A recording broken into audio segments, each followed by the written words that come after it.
Salut, salut, bienvenue à Sur la ligne, version résumée de ce qui s'est passé à l'Omnium Banque Nationale, autant du côté de Montréal et de Toronto. Alex Régebal à votre compagnie. Hugues Léger à mes côtés. Hugues, ça a été une longue semaine. Merci infiniment pour tout ton travail cette semaine. Comment vas-tu? Comment te portes-tu avant qu'on rentre dans le vif du sujet? Bien, ça va très bien. Belle semaine, malgré les péripéties qu'on a pu vivre, surtout le vendredi avec cette pluie diluvienne qui nous a frappés. Mais avec un peu de recul, je repensais à la finale et tout. On se retrouve avec un champion entièrement méritant. Popirine a connu une semaine incroyable, battant 5 top 30 durant son parcours à Montréal. Il a joué de manière spectaculaire hier soir contre Roublev. Vraiment, c'est Popirine qui a gagné ce match-là. C'est pas Roublev qui l'a perdu, mais qui était un peu nerveux. Je suis bien content de la semaine qu'on vient de vivre, dans cette année atypique, année olympique. On va revenir dans le détail de ce qui s'est passé dans cette finale-là entre Roublev et Popirine. On aura également des commentaires d'après-match pour vous. On va faire le bilan complet de ce qui s'est passé cette semaine. Et d'abord, parlons-en de ce bilan-là. Rentrons dans le vif du sujet, mon cher Hugues. Parce que Valérie Tétrault s'est adressée aux médias, elle a fait son bilan. Ouais. Elle a dit que si ça n'avait pas été de la pluie, on aurait un nouveau record d'assistance. Ouais. Alors, elle a quand même ça de positif cette semaine. Oui, donc on termine à près de 230 000 entrées sur le site. Le record est de 237 000. Et le week-end de la famille était déjà en avance sur toutes les années, donc en début de semaine. Les premiers jours étaient excellents, les premières séances. On était sur une tendance de 255 000. Donc Valérie nous disait hier qu'on aurait battu à plate couture l'ancien record de 237 000, n'eût été des problèmes de météo cette semaine. Donc, c'est somme toute un bilan très favorable qu'elle dresse au niveau des chiffres de l'assistant. Honnêtement, dans le contexte dont le tournoi s'est déroulé, c'est-à-dire on a décalé le tournoi à cause des Jeux olympiques. Exact. Il y a quelques joueurs qui ne sont pas venus, mais une grande majorité des bons joueurs sont quand même venus. Ouais. Et je pense que ça a été un bon spectacle pour tout le monde. Oui, il y a des joueurs qui se sont fait éliminer un peu plus rapidement. On pourra en parler prochainement. Bon, mais évidemment, la question du toit, elle est revenue dans le contexte de cette semaine avec des journées, des horaires un peu compliqués. D'ailleurs, Valérie en a parlé dans son bilan de presse. Je vous propose d'écouter quelques clips qu'elle a fait durant sa conférence de presse de bilan de tournoi. Je pense que la première chose que je retiens, en fait, c'est l'engouement qu'on a ressenti pour le tennis en général, pour notre événement. C'est dommage parce que, bon, si ça avait été de la pluie, je serais venue ici vous annoncer évidemment un autre record d'assistance. Je pense que le mot n'est pas trop fort pour dire qu'on aurait même pulvérisé notre dernier record. On s'enlignait, en fait, là, aux alentours de 255 000 personnes, alors que le record d'assistance était environ de 237 000 personnes. Le négatif, il faut toujours voir le positif dans le négatif, hein? Mais oui, ça a été justement rempli de défis, notamment avec la météo qui nous a forcés à refaire la programmation presque au grand complet. Au final, je pense qu'on a démontré quand même une belle résilience. Je salue évidemment le travail de toute l'équipe. Parce que c'était pas évident. On a essayé de naviguer à travers tout ça et c'est l'ATP elle-même qui disait que, 3 séances là, dans une seule journée, ce qu'on a réussi à faire hier, c'était pas mal du jamais vu. Vous savez, notre approche... pour nous, c'est celle qu'on est une grande famille dans tout ça, qu'on s'entraide, qu'on se serre les coudes et qu'on reçoit les gens à la maison. C'est un peu comme ça qu'on le voit. Et j'espère que c'est un peu comme ça aussi que les gens se sont sentis. L'an dernier, et en fait, avant ce tournoi-ci, il y a de nombreuses personnes qui m'avaient dit « ça ne peut pas être pire que l'année passée ». Je pense que c'est leur faute. Je pense qu'ils n'auraient jamais dû dire ça. Mais non, après, moi, honnêtement, je m'attends maintenant, je pense, à tout. De toute façon, il faut être prêt à faire face à peu près tout lorsqu'on rentre dans un tournoi parce qu'on ne sait jamais ce qui va se passer. Bien, c'est clair qu'on parle de plus en plus de toi. Puis bon, je pense qu'au moins, lorsqu'il pleut, ça a ça de positif dans le sens où... on en parle plus et donc ça ajoute un peu peut-être de la pression. Après, je pense que l'an prochain, au moins avec le nouveau format, on a un petit peu plus de marge de manœuvre d'un point de vue joueur, évidemment, parce que avec cette journée de congé entre les différents matchs jusqu'aux demi-finales, ça fait en sorte que dans une situation comme celle qu'on a vécue vendredi, par exemple, le joueur doit revenir le lendemain et doit jouer des matchs sur des journées consécutives et non pas 2 matchs pendant la même journée. Parce que ça, oui, c'est difficile, surtout quand, comme cette année, pour certains, on doit le faire 2 jours de suite. Dans mes rêves les plus fous, ce serait dès l'an prochain, mais celui-là, il est trop fou, je pense, comme rêve. Mais bon, je pense que ça fait partie, évidemment, des prochaines étapes quand on parlait de faire différentes études de faisabilité, quand on parle de regarder plus attentivement ce qu'on a au niveau de la structure aussi du côté sud, particulièrement de notre stade. Là, après ça va nous permettre, disons, d'établir un peu l'échéancier ou notre objectif en termes d'échéancier. Moi, j'aimerais y croire assurément à moyen terme. Le tournoi, je pense qu'il y a plein de choses qu'on peut continuer d'améliorer. C'est sûr que c'est difficile en tant que fédération, en tant qu'organisme à but non lucratif, de se comparer avec des grosses machines comme Indian Wells, par exemple. Mais je pense que ne serait-ce que par la saveur montréalaise, par la personnalité, finalement, du tournoi, on est capable de rivaliser. On a plein d'idées pour améliorer le tournoi, pour continuer de le faire grandir. Maintenant, il faut aller chercher les ressources nécessaires, évidemment, pour réaliser nos rêves. Mais on ne s'empêchera pas de rêver, ça, c'est sûr. Je pense que Valérie peut quand même dire mission accomplie, Hugues. Dans les circonstances, l'année passée, elle se disait ça peut pas être pire. J'ai l'impression que ça a été encore une fois compliqué. Mais qu'est-ce que tu veux? La nature, on ne peut pas la contrôler. Exact. C'est les éléments qui sont hors de notre contrôle. Cela dit, ça repose la fameuse question de la qualité, la mise à jour des infrastructures sportives à Montréal, au stade IGA, évidemment, parce que c'est ce qui nous concerne en ce moment. Mais je pense que plusieurs des stades à Montréal, Percival Molson, Stade Saputo, même le Centre Bell, sont dus pour un peu d'amour, un peu d'investissement, pour garder un niveau comparable au grand marché de sport en Amérique du Nord. Et avec la population de Montréal, il n'y a pas de raison qu'on soit derrière d'autres marchés similaires en termes de taille. Et force est d'admettre qu'on commence à tirer de l'arrière un peu. Moi, j'ai peur qu'on manque la parade un peu au niveau audio-vidéo, au niveau hospitalité et au niveau des fameux toits qui sont essentiels, non seulement pour la pluie et que les événements puissent se tenir, donc que les présentations aient lieu à la télé. Donc, pour les diffuseurs, c'est vraiment important. Pour les fans aussi, pour les joueurs, parce que ça peut être un temps qui est trop chaud. Et si on ne peut pas climatiser un espace ou, évidemment, la pluie qui vient mettre un terme à des séances.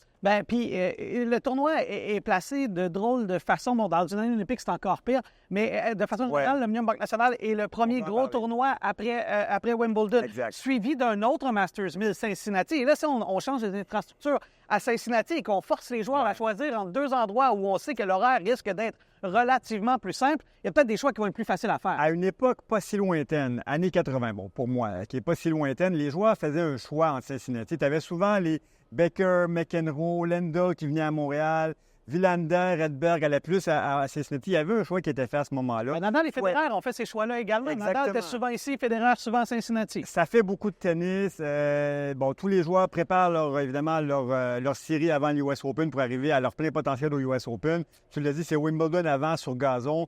Généralement, dans une année qui n'est pas une année olympique, il y a une petite période de vacances pour plusieurs joueurs. Après les 2 grands grands chelems du printemps, Roland-Garros et Wimbledon, il y a une petite pause et on recommence tranquillement après se préparer sur dur à Montréal. C'est une fenêtre qui est un peu particulière, mais quand même, Alex, il y a eu quelques champions étonnants au fil des années. Je pense à Carreno Busta en 2022, évidemment Popirine cette année, des Chris Woodruff, Michael Pernfors, Andrei Pavel. C'est quand même le Big Three, Andy Murray, Agassi, Sampras qui ont gagné au Canada au fil des années. Mais c'est une fenêtre particulière et il faut prendre bien soin de notre tournoi, des infrastructures pour être sûr qu'on garde les meilleurs joueurs et qu'on garde cette fenêtre d'une façon qui est efficace aussi. On a annoncé une conférence de presse du ministre Fitzgibbon durant le tournoi. On s'est dit, est-ce que c'est ça? Finalement, c'est pas exactement ça. Il y aura quand même des investissements. On en reparlera si tu veux. Je peux t'en parler un petit peu. Vas-y. C'est juste que dans les circonstances, et sachant que la CAQ est souvent opportuniste au niveau de ses annonces, je vais le dire comme ça, Je me dis, bon, est-ce qu'ils nous sortent une carte de leur manche tout d'un coup comme ça, un dimanche après-midi? Non, c'était une conférence de presse qui était prévue depuis très longtemps, en fait, pour annoncer le 2,9 millions, donc près de 3 millions, pour les améliorations dans le cadre du nouveau format du tournoi qui se met en place pour 2025. Donc, les terrains 2, 3, 4 qui seront upgradés. Il y aura plus de show court. Ça sera pas seulement le central qui aura beaucoup d'estrades. Donc, le 2, 3 et 4 aussi seront aménagés de manière plus importante. Il y a aussi un nouvel espace pour les médias, un nouvel espace pour les joueurs au niveau traitement médical, du contrôle antidopage, physio, kiné, tout ça. Donc, ce 3 millions, il sert à ça. Mais dans le big picture, comme on dit, c'est pas un gros investissement, 3 millions. Il faudra plus à terme. Bon, en même temps, j'ai l'impression que Tennis Canada est quand même bien satisfait de ces investissements. C'est une première étape. Voilà. Et de toute façon, je pense que si le toit était déjà un enjeu, on en aurait parlé beaucoup plus avant le tournoi. On se serait fait laisser croire que ça a été. Alors, il y a quand même un investissement intéressant qui sera fait du côté du stade IGA. Avant qu'on aille sur les Canadiens, peut-être me parler de quelques sorties rapides de grandes vedettes. Et le champion en titre en est à peu près grandement responsable. On a vu des Medvedev sortir assez rapidement également, des joueurs comme ça. Écoute, je vais commencer par le numéro 1 mondial, Sinner, qui perd encore de finale quand même.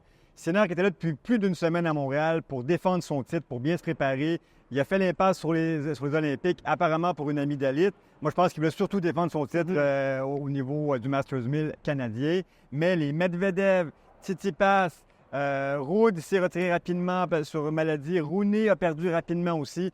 Donc, beaucoup de joueurs qui sont sortis très rapidement là, au premier ou deuxième tour ici à Montréal, et ainsi que les Canadiens là, qui n'ont pas passé le premier tour. Ouais, au début du tournoi et même au milieu du tournoi, on se disait c'est assez Sinner de perdre ce tournoi-là. De la façon dont le tableau était structuré, on se disait c'est Sinner qui devra perdre ce tournoi-là, mais finalement, il a été surpris un peu plus tard. Il était blessé. Hein? Il se touchait la hanche à plusieurs reprises. Là, que ça marchait. Dans son match contre Rublev. C'est une très grande victoire contre Rublev, pas pour Rublev, contre Sinner. Pour moi, c'est un peu le match de la semaine, mais visiblement, c'est dommage. Sinner ne semblait pas à 100% durant ce match-là. Parlons maintenant des Canadiens, si tu le veux bien, parce qu'à chaque semaine, nous faisons notre résumé de l'actualité Tennis Giant. Et on ne fera pas exception cette semaine, on va parler des Canadiens dans cette chronique.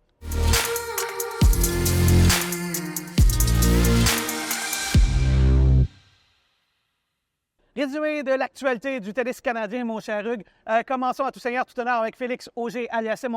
On l'attendait en grande pompe. Médaillé olympique, 4e aux Jeux olympiques, à ça d'une médaille de bronze en simple. Il arrivait, on l'attendait à la maison. On savait qu'il allait possiblement être fatigué.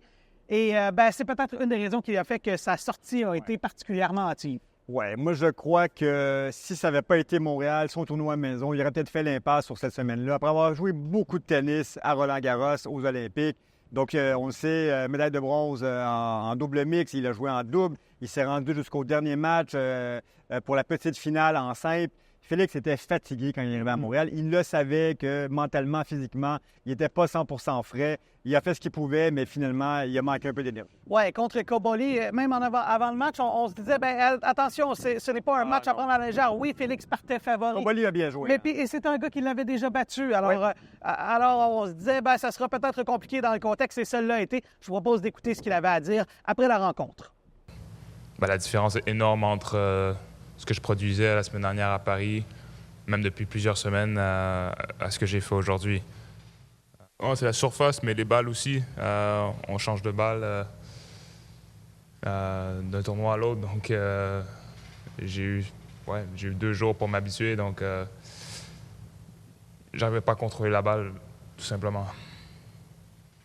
Il a fait un très bon match. Il est en confiance. J'ai été dans sa position par le passé.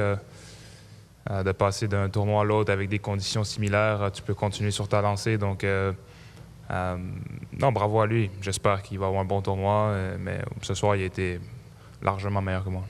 C'est sûr que c'est pas la plus grande fraîcheur physique et mentale. Donc, c'était compliqué, mais c'est pas une excuse. Je savais. Je peux pas m'asseoir aujourd'hui, maintenant, puis dire j'aurais dû. Non, je savais que c'était un défi. Je l'ai accepté. C'est pas allé comme je voulais, donc c'est comme ça. On passe à autre chose. Bon, évidemment, Félix n'était pas tout seul dans ce tableau-là. Il y avait un certain Denis Shapovalov aussi qui faisait partie du tournoi. Et Denis, dans les derniers mois, disons plutôt ça comme ça, avait connu de moments intéressants. Et on se disait, peut-être que c'est à Montréal, dans un endroit où il adore, où ça va débloquer. On lui a parlé d'ailleurs au début du tournoi, tu lui as parlé. Ouais. C'est un endroit qu'il aime toujours. Ça a été quand même un court passage et on l'a même senti frustré après sa rencontre. Il a vécu des moments privilégiés, importants de sa carrière dans ce fameux match qu'il a gagné en session de soirée contre Nadal en 2017. Un moment incroyable, magique. Il revenait d'un default à Washington. Il était un peu mentalement ébranlé. On l'a vu quand on lui a parlé. J'ai pas dormi pendant plusieurs jours. Alors que c'était un de ses meilleurs moments des derniers mois. Exact. Et ça allait plutôt bien pour lui. Donc, une défaite en tie-break contre Ben Shelton à Washington. On ne reviendra pas trop sur ça. On a beaucoup parlé. Là. Il a récupéré ses points et sa bourse à Washington. Mais Denis aurait bien aimé mieux faire. Et il était visiblement très, très déçu, voire résigné après ce match. C'était un peu triste de le voir. Puis même durant l'entrevue qu'on a fait avec lui dans la première journée, là, le premier dimanche, c'est pas une bonne période pour Denis en ce moment. Il aurait pu se relancer à Montréal, il aurait souhaité le faire. C'est pas dit que ça s'est passé. D'ailleurs, par bout, on a senti un chapeau un peu agacé là, de toutes les questions autour de ce qui s'était passé à Washington, etc. C'est une distraction. Oui, et il a même parlé en conférence de presse. Allez-vous me demander de commenter ce qui s'est passé avec Félix aux Jeux olympiques, ce qu'il a finalement fait? Je vous propose de l'écouter. I had two really loose games on my serve. First one, one in every set, so that was a big difference. And then, I had chances on his serves, but he served really well today. That was a difference. He played well in the important moments, and I didn't play so good in the big moments. I think I put a lot of pressure on myself. I think I'm pretty tough on myself, especially playing here.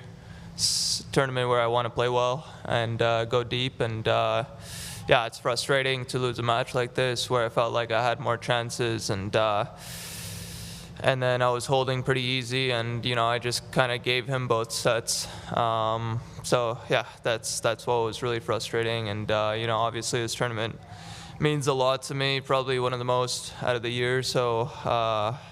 It's not easy. I think I'm pretty hard on myself when it comes to how my game is when I come here. So that's just why I was pretty frustrated. Talking about the whole week, there's way more better and important things that have happened. Felix won a medal. I haven't had one question about that. So your friend Felix won a medal. How does that make you feel? Yeah, it's unbelievable. I think. Thank you for asking that. Yeah, it's insane. Super proud of him. Super proud of him and Gabby, of course. And growing up with Felix, I remember him from 6 years old. To come all this way. I don't think we even imagined playing the Olympics and getting medals. So for him to achieve something like this, and unfortunately he was so close in singles as well. And I really feel he deserved it with the wins that he had. But for him to get that bronze medal, it's amazing for Canada, for him and for everyone. I feel super proud as a Canadian, and I'm sure everybody does as well. Deux dossiers qu'on va faire en même temps, mon cher Hugues, parce qu'ils se ressemblent étrangement. Milos Raonic et Vasek Pospisil nous ont fait vivre de belles choses dans les 10, 12, 13 dernières années pour le tennis canadien. Je pense qu'on leur a donné des laissés-passer d'une certaine manière pour service rendu. Parce que, Vasek et Milos, d'une part, n'a pas joué beaucoup. Vasek n'a pas gagné beaucoup dans les dernières années, dans les dernières années, derniers mois particulièrement. Mais ils étaient du tableau principal. Mais encore une fois, eux, le passage a été très court. Ça a été un choix difficile pour certains, laisser passer. Et tu as raison, pour Milos Raonic et pour Vasek, c'était des laisser passer pour une fin de carrière et pour service rendu. Milos, malheureusement, s'est retiré quelques minutes avant son match. Donc, c'était un laisser-passer gaspillé d'une certaine manière. Et Vasek Pospisil, à 2-1 au service, se bloque le dos, se doit de se retirer. quand on pense aux efforts qu'a fait Alexis Galarneau, qui a tellement bien joué, victoire au premier tour des qualifs, ça pour le match au deuxième tour des qualifs, il était tout près d'être qualifié. Est-ce qu'on se dit, bon, est-ce que le choix de laisser passer a été bien fait? Ça n'a pas été une décision évidente pour Tennis Canada. Ah, bien, c'est sûr que c'est des choix déchirants. Ouais. Je sais qu'il y a des gens qui ont laissé sous-entendre que peut-être la famille Galarneau n'était pas satisfaite de comment ça s'est passé. Moi, je te dis, je connais Alexis assez bien pour savoir que Vachek et Mila, ce sont de ses amis. Oui. Aucune chance qu'il était fâché Non. contre la famille. Je crois pas. Et il a très bien joué. Il a tout donné. On en a beaucoup parlé. Il a joué à son plein potentiel. Moi, j'ai adoré le jeu d'Alexis ici. Il nous en a donné vraiment pour notre argent. On va l'entendre, Alexis. Juste peut-être qu'on parle de Vachek Pospisil, la raison pour laquelle il a abandonné. Il a senti une blessure. Il a dit, ça ressemble étrangement à une blessure que j'ai subie il y a 10 ans. Voici ses commentaires après la rencontre.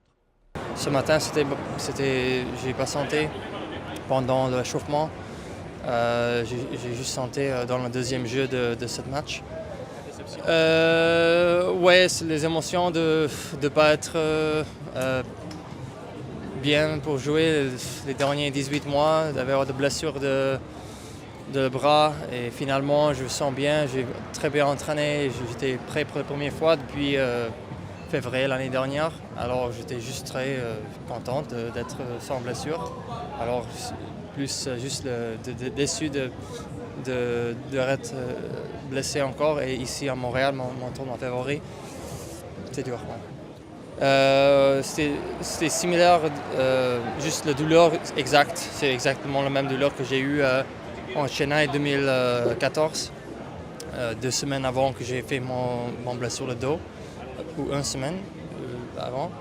Alors, mais c'était trop douloureux, je ne pouvais pas, même, j'ai eu pas de décision de pouvoir jouer, c'était impossible. Bon, il a décidé d'arrêter parce qu'il se disait que c'était tout simplement injouable. Ouais. Ça lui faisait beaucoup trop mal. il était bloqué, C'était impossible. Ouais. Bon, c'est dommage. Même chose dans le cas de Mila, ça a abandonné quelques minutes avant son match. Et par minute, c'était peut-être 40-45 minutes avant son match. Oui, exact. C'était pas beaucoup.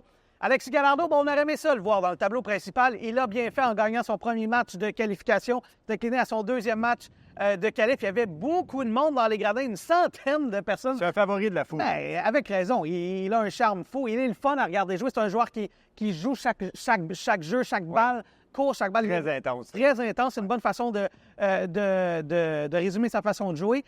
On l'a également rencontré après la rencontre. Voici ses commentaires d'après-match. Non, ça a commencé à pleuvoir dès qu'on a terminé. Fait, je pense que les étoiles étaient alignées. Puis c'est ça, j'ai essayé de focusser vraiment plus dans le moment présent, focusser sur qu'est-ce que moi je peux contrôler. Je pense que j'ai bien fait ça. Fait du bien en masse. Pas juste des dernières semaines, mais aussi le nombre de fois que j'ai joué l'Omnium Banque Nationale, j'avais jamais gagné un match. Par contre, je sentais que je jouais bien, donc c'est vraiment une question de temps.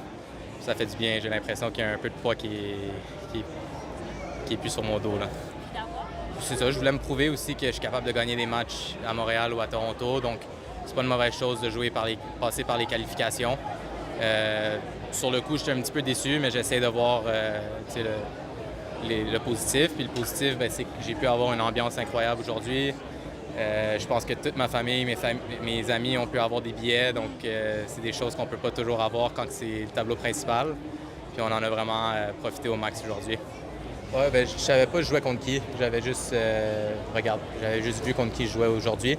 Mais de jouer contre Rinky, que j'ai joué 2 fois cette année, ça s'est bien passé contre lui. Donc je pense que mon approche, c'est de ne pas avoir trop d'attentes envers moi, même si par le passé je l'ai battu. C'est une nouvelle semaine, un nouveau tournoi, donc essayer de me préparer au mieux que je peux. C'est incroyable. Je le sais que j'ai passé par là aussi à vouloir avoir tous les autographes, donc j'essaie d'en donner au max de jeunes. Si ça peut les inspirer à continuer de jouer, je suis content. Mais c'est aussi ma façon de redonner au public qui m'ont tant donné durant toutes ces années-là. Évidemment, ce sera partie remise pour Alexis Galarneau. Il y en avait un autre qu'on suivait, un produit de Tennis Montréal, Gabriel Diallo. Lui aussi. De façon générale, de toute façon, ça a été court pour tous les Canadiens. Ouais. Gabriel n'a pas fait exception. Même chose. Donc, il faut le mentionner. Donc, même chose pour Gabriel qui tombe au premier tour. Donc, ça a été quand même un court passage. Passons du côté de la finale maintenant, mon cher Hugues, parce que on a parlé de ce qui s'est passé du côté de l'actualité du tennis canadien avec Tennis Giant. Bien, il y avait quand même un match qui s'est joué au moment où on enregistre hier, qui était particulièrement surprenant. Si tu m'avais dit, et si je t'avais dit, Popirine va être en finale, t'aurais probablement pris le pari. On sait que les parieurs, il y en a qui devaient être fâchés parce qu'ils ont sûrement pris Roublev. Hein. C'était un gain prévisible. 5e favori du tournoi, 6e joueur au monde, un joueur extrêmement régulier, très constant, fiable, Roublev. Mais Popirine a connu une semaine de rêve. Il était sur un nuage, on le dit, 5 victoires contre des top 30. Et je le disais en hors d'onde, il a mérité cette victoire-là. Bien que Roublev était nerveux en début de match, se fait breaker d'entrée, gagne le premier point à la fin du deuxième jeu seulement. Rapidement, c'est double break pour Popirine, 4-1. C'était déjà fini à ce moment-là. Popirine était relâché, détendu, sans pression. Ses coups fonctionnaient, beaucoup de réussite. Il a bien mérité. Et Popirine est passé en une semaine, Alex, de la 62e position il y a une semaine à la 30e avant la finale. Il sortira au 23e rang mondial lors du prochain classement. Oui, il a écrit dans la caméra après What happened? Au sens où il ne croyait pas lui-même, je pense qu'il pourrait gagner. Ouais. Il a connu tout un parcours en battant beaucoup d'excellents joueurs. Urkacz notamment, Roublev également. Shelton, ben voilà. Ouais. Alors, c'est un parcours, c'est vraiment une histoire Cendrillon, mais une histoire Cendrillon méritée. C'est pas une histoire Cendrillon avec un tableau qui s'est ouvert devant lui. C'est un gars de grand talent, Popirine. On l'a souvent vu, mais bon, il n'a pas été cherché de gros matchs ou de bonnes séquences. Mais c'est là qu'on voit que l'écart entre un top 75 et un top 10, il n'est pas si grand que ça. Et quand la confiance est là, quand le momentum est là, tout est possible. Je te propose d'écouter le champion en titre de l'Omnium Banque Nationale du côté de Montréal, Alexis Popirine. It feels unbelievable. I kept saying all week the hard work that I've put in over these last few years feels like it's paid off somewhat this week. I played a really, really high level of tennis, which I believed that I could play my whole life, but to put it into 5 matches in a row against, 6 matches in a row against really high quality opponents is something else, and I'm just really proud of myself and my team.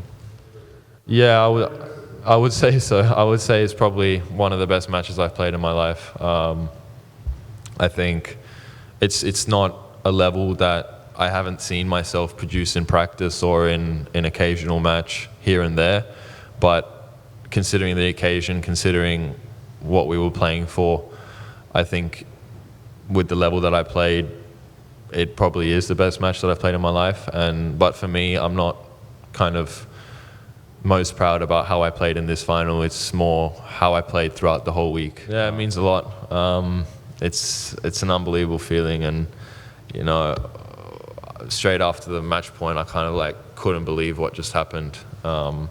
When I saw Leighton, he was actually with me at the Olympics last week, and he helped me so much in the Olympics, and he's helped me so much throughout my career. And he gave me some good advice after my match against Zverev at the Olympics. He said, you took one of the best players in the world, one of the more informed players in the world, to kind of, play some unbelievable tennis to beat you. And I was a break-up in that match, so serving for the set and kind of choked it. So he kind of flipped the switch on it and kind of told me a positive overlook on that match, and then gave me the confidence coming into this week. I would say so. Yeah, it's a Masters title. I've only won 250 events up until this point. So for me, it's the biggest week, and like I said, considering the level of opponents that I had to play this week and beat, it definitely is the biggest moment of my career. Bien, évidemment, il était tout sourire après, après cette conférence de presse-là. Dans un état de béatitude. Et Roublev, lui, il prenait les choses avec philosophie. Là. Il a quand même dit, écoutez, je prendrais chaque semaine de perdre en finale. C'est une bonne semaine. Alors, à la différence d'en gagner une fois de temps en temps. Et il a battu, je le répète, le numéro 1 mondial. Yannick Sinner. Alors, je pense que puis surtout dans le contexte, ça a été une semaine compliquée. Je pense qu'il peut être fier de sa semaine. On en a d'ailleurs parlé après la rencontre. Yeah, of course, it's a very positive and really good week.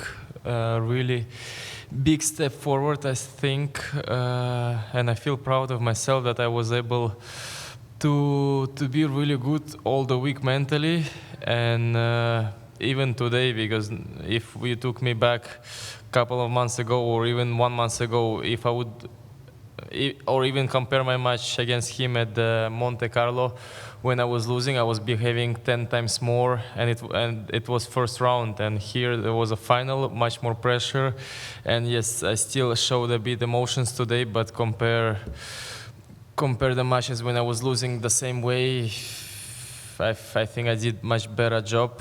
Alexei, first of all, played unbelievable tennis, and I was not serving well.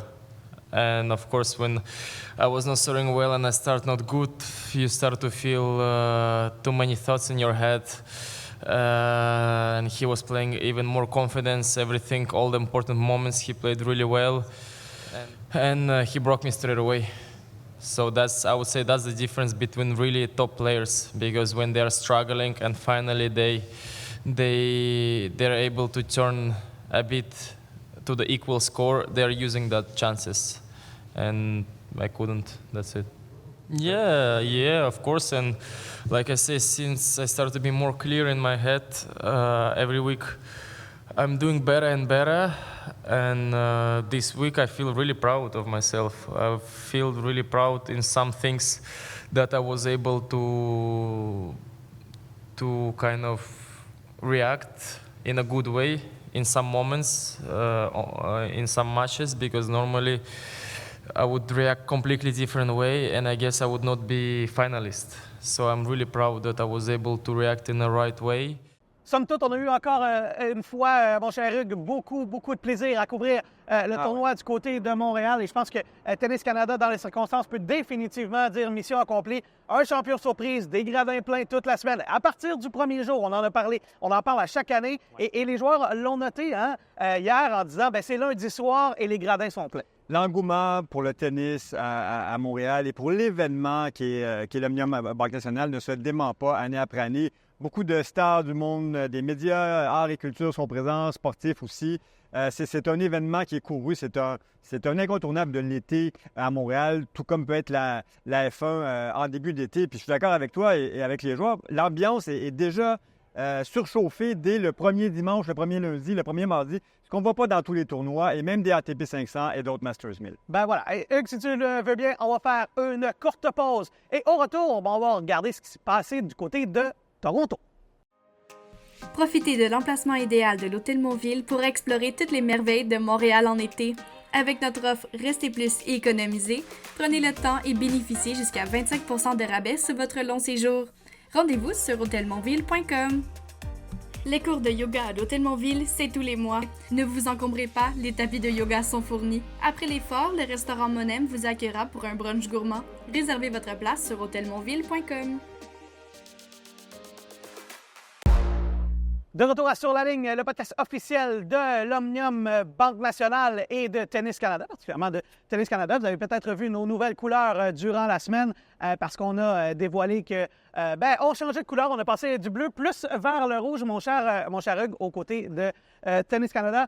On a regardé avant la pause ce qui se passait du côté de Montréal. On va regarder maintenant ce qui s'est passé du côté de Toronto. Et commençons avec les Canadiennes. Bon, Bianca Andreescu, on se demandait encore une fois dans quel état elle allait arriver à Toronto. Ça a été relativement un court passage encore pour elle aussi. Oui, elle gagne le premier set 6-0. On dit ça y est, c'est parti, ça roule. Ça, c'était contre Surenko.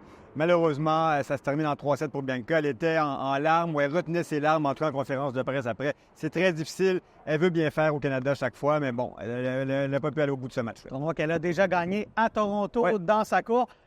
Voyez ce qu'elle avait à dire après son match disputé à Toronto. I think I played some of my best tennis for the first set and a little bit. And then tennis just kicks you right in the butt sometimes. And obviously she found her footing and it was great. I was feeling really great coming into the tournament, feeling my tennis really well. Mentally too, you know, having my family and friends here and a lot of my supporters from Canada. It's beautiful. I'm very blessed. And yeah, I don't want to be discouraged, but it's just so hard when you're playing literally for me, that was the best tennis I've ever played in my life. And then for a match to just turn around like that, it sucks. So yeah, I don't want to be too down on myself. I'm gonna give myself today and that's it. Tomorrow I gotta regroup. Obviously she changed her game style for sure. I felt like she was a complete wall today. Like I could not break her at all. And then in turn that makes me think about how I'm doing. Like, am I not doing something right? Or like, should I be doing more? And it was just this constant battle with myself on what to do, for sure. I mean, I train mentally for those moments, but again, I feel like you can visualize as much as you want and meditate as much as you want, but it doesn't prepare you for the actual thing because anything can really happen. So all you can do is, prepare your best, but being in this situation is obviously different. And yeah, coming into the tournament, I've been trying to figure out what mindset I should have going in because this is one of the most important tournaments for me of the season. I guess all I can say is, like, I'm sorry that I didn't get the win for you guys. But, yeah, all I can say as well on top of that is I appreciate all of the support. And, yeah, see you guys in 2 years, right? 2 years, yeah. So... Dommage pour Bianca. On regardait de près aussi Leylah Fernandez. S'est rendue un peu plus loin, mais quand même, Leylah, ça a été... elle nous avait fait vibrer l'année passée, ici même à Montréal. On n'a pas vibré autant du côté de Toronto. Non, défaite à son deuxième match. Elle semblait un peu déçue, elle aussi. Pas vraiment de séquence dans le match, pas très satisfaite de son jeu. C'est un peu un omnium à oublier pour Leylah. Elle peut faire mieux que ce qu'elle a fait. Puis je dirais que c'est la même chose pour Bianca. Là. Elles veulent vraiment bien faire. Elles ont les moyens de bien faire ici. Donc, petite année en simple, du moins, côté des femmes canadiennes. C'est ce qu'elle avait à dire après son match de deuxième tour. Well, you guys saw the match. It wasn't the prettiest match. It wasn't the greatest match. I think from start to finish, I wasn't able to take advantage of the points that were given to me. I had a couple break points early on and at the end of the sets, and I couldn't convert any of them. And I think I should have been more offensive, and I wasn't. Wasn't there mentally, wasn't there physically. The reality was that my sister was the boss on the court in doubles. My dad gave her the green light to take over, and credit to her, she did an amazing job in snapping me out of my little rut. I was very disappointed with my singles loss, and to get back on court is extremely hard for me. And she did some amazing points. She pumped us up, and then on some important points, like, she looked at me and she gave me full confidence that I was going to do my part of the job, and that helped me to kind of calm down those emotions. I didn't do anything. I didn't change anything. I was just like, okay, well, whatever I did in the singles, for the doubles, do the opposite. So yeah. I would like to keep that a secret because, for me, that was a special moment that I want to keep it between us. I had a very tough day. So, like, when I saw the way that she carried us in doubles, that made me proud. And, I think she was the one that was MVP of the match. She gave me strength and she won the match for us. Leylah s'est repris en double. On va en reparler dans quelques minutes, si tu le veux bien, parce que je veux qu'on continue de parler. Il y avait Rebecca Marino également qui jouait. Et c'est pas compliqué, là, on en parle depuis le début de l'épisode. Ça n'a pas été un omnium à saveur canadien, même. C'est plus un omnium à saveur américain du côté de Toronto. Exact. Et on va en reparler avec une championne américaine, évidemment.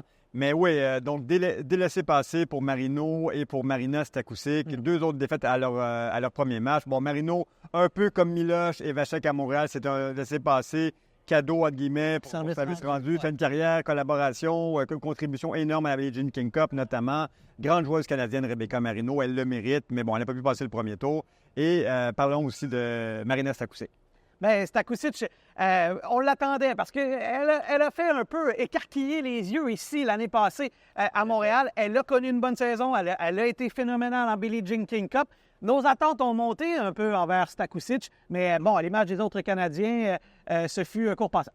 Défaite en 3-7 quand même. Elle a joué un très bon match. Elle est très jeune encore, elle prend de l'expérience. C'est un match qui donne de l'expérience. Elle va revenir, mais je pense qu'on a une championne en train de bien se développer en Marina Stakusic. Ben oui, elle est tout jeune, Marina Stakusic. Alors, on va continuer de la suivre. Avant qu'on passe du côté du simple et des championnes, ben, si ça a été compliqué à Montréal et à Toronto du côté du simple pour les Canadiens, en double, on a eu beaucoup de plaisir. Oui, il y a plusieurs raisons de se réjouir avec une équipe de finalistes. Donc, Gabi Dabrowski avec sa médaille de bronze et Erin Routliffe, sa partenaire, gagnante du US Open à l'automne dernier. Et les sœurs Fernandez, Bianca Joly et Elela Annie Fernandez, qui seront en demi-finale, battues par Dabrowski Routliffe.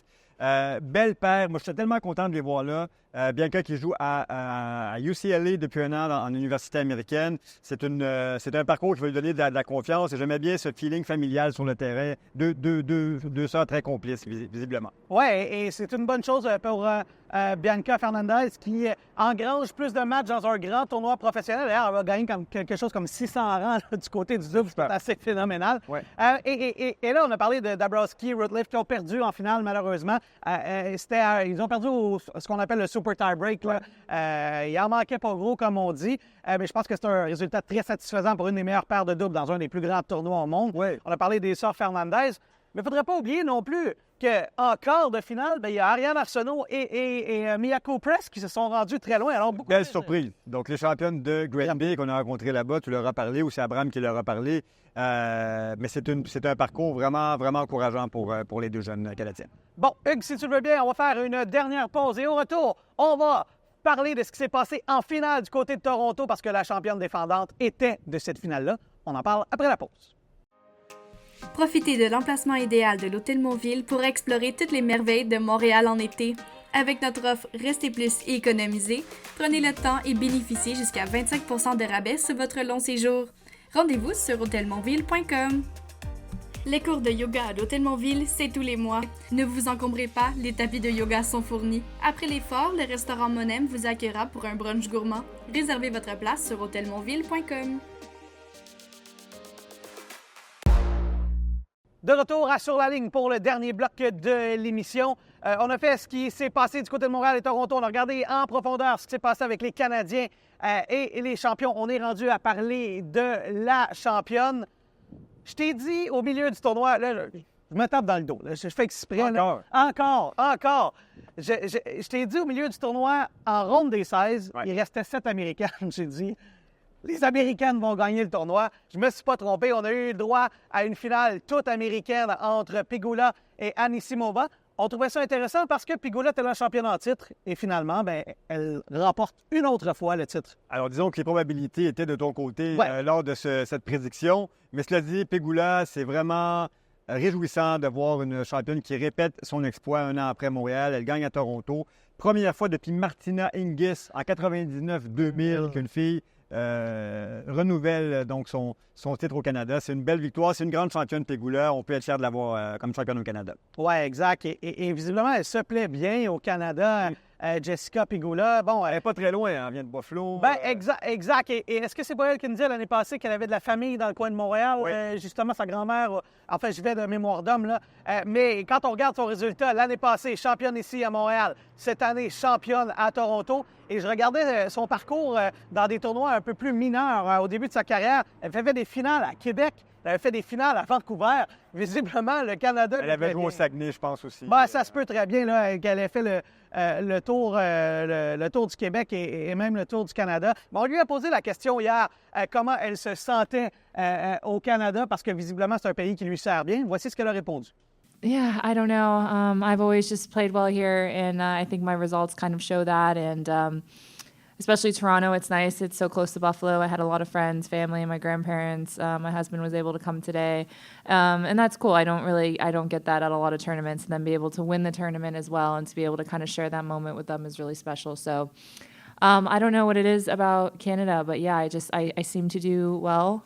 So I'll take it.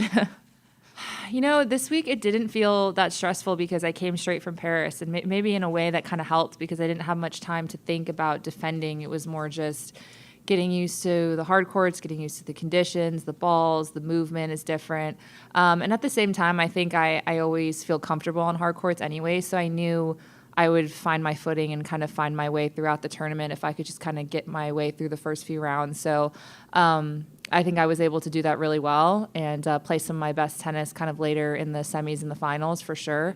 It just shows you that everyone's career isn't the same path. And I think as the media, we get caught up in these storylines of phenoms and everyone playing so well when they're younger. And sometimes it just doesn't, it doesn't always go that way. And even though she was that, her story kind of changed as she, got older. And it doesn't mean it's a bad failure of a story. It just means it's different. So it's nice to see that she's able to come back on her terms and then also play some really great tennis and see that it was worth it and that it paid off for her. I mean, I think that's a really nice story that people want to see.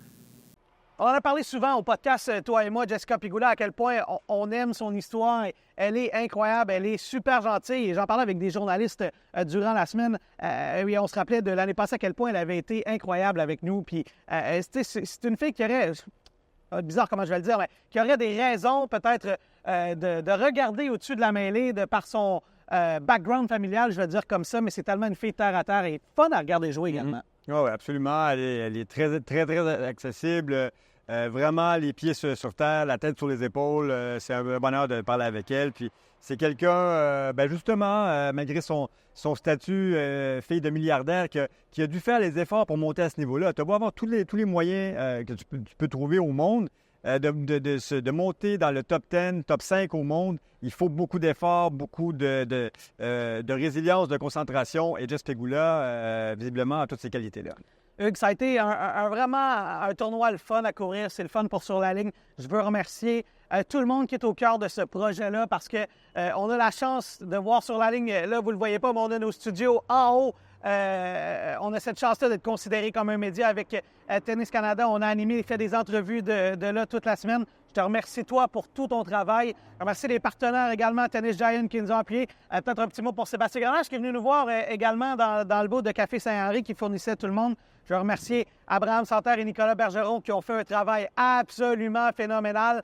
Charlotte Robillard-Millette, que vous n'avez pas vu cette semaine, mais qui était avec nous travaillant pour Tennis Canada, et Sarah-Jade Champagne, qui est toujours une espèce d'ange gardien pour nous. Elle surveille ce qu'on fait sur les médias sociaux. Une fille très brillante pour la gestion numérique. Je ne sais pas, est-ce que tu voulais ajouter quelque chose? Et Nicolas Richard qui veillait sur nous de Paris parce qu'il était en assignation pour la presse aux Olympiques. On le reverra très bientôt. Ouais, équipe de feu, il faut le dire. Et Alex, merci. Tu as bien mené ça de main de maître, comme toujours. C'était une semaine forte en émotion. On a parlé aux plus grands joueurs du monde, Medvedev, Tsitsipas, les Monfils et autres.